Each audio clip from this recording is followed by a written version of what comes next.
नमस्कार मंडळी, मी प्रिया. प्लीज किचनमध्ये तुमचं स्वागत आहे. आणि ग्राइंडर कोणत्या पद्धतीचा घ्यायचा किंवा सुरुवातीला ग्राइंडर निवडताना कोणती काळजी घ्यायची हे तुम्हाला मी आज सांगणार आहे या व्हिडिओमध्ये.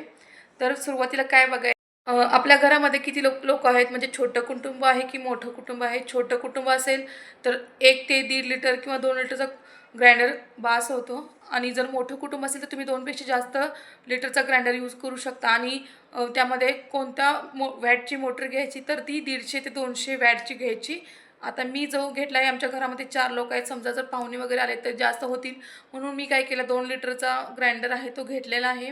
आणि त्याचं 200 वॅट आहे, म्हणजे जेणेकरून जास्त आपली लाईट पण जळणार नाही. पण काय काय वेळेस काय होतं, जेव्हा तुम्ही छोट्या पोर्शनमध्ये करता, म्हणजे छोटं बारीक करत असता, तेव्हा लाईट जाण्याची शक्यता जास्त असते. मग काय करायचं, अशा वेळेस काय करायचं, आपण एक थोडं एक्स्ट्रा घ्यायचं, जेणेकरून 2-3 दिवस आपण डोशाचं पीठ असेल किंवा इडलीचं पीठ असेल बनवू शकतो अशामध्ये. आणि म्हणजे लाईट पण जास्त जळणार नाही, वापर पण पुरेपूर होऊन जाईल. आणि मी पॉवरबद्दल सांगितलं किती वॅटचा घ्यायचा. जास्त वॅटचा घेतल्यामुळे काय होईल, आपल्याला बारीक करताना जास्त म्हणजे प्रॉब्लेम येणार नाही किंवा लोडवर मशीन येणार नाही, म्हणून जास्त वॅटचा मी घेतलेला आहे इथे. आणि तिसरी गोष्ट म्हणजे तुम्ही ग्राइंडरचा स्टोन कोणत्या टाईपचा असावा. मी नॅचरल स्टोन घेतलेला आहे, इमरी म्हणतो, इमरी स्टोन पण भेटतो त्यामध्ये.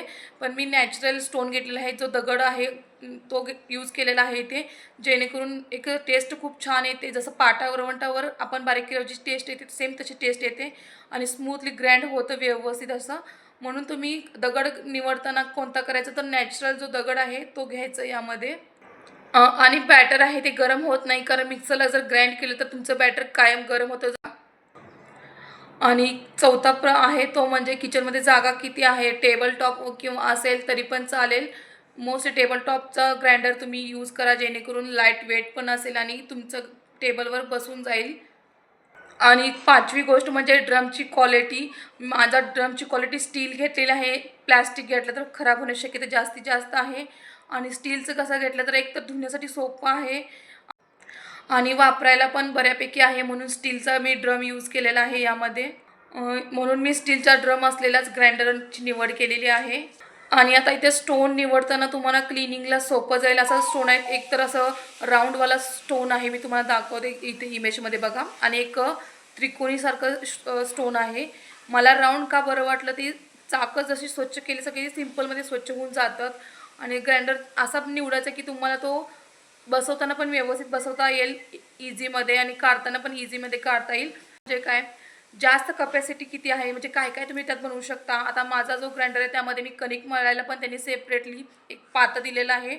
आणि खोबरं किसण्यासाठी किंवा खवलण्यासाठी ते वेगळंच एक त्यांनी स्क्रॅपर म्हणून पण दिलेलं आहे. आणि तिसरी गोष्ट म्हणजे त्यामध्ये ग्राइंडरसाठी तो स्टोन आहे ते पण दिलेलं आहे. म्हणजे 3 in 1 यूज असं त्यांनी ग्राइंडर निवडताना मी निवड केलेली आहे.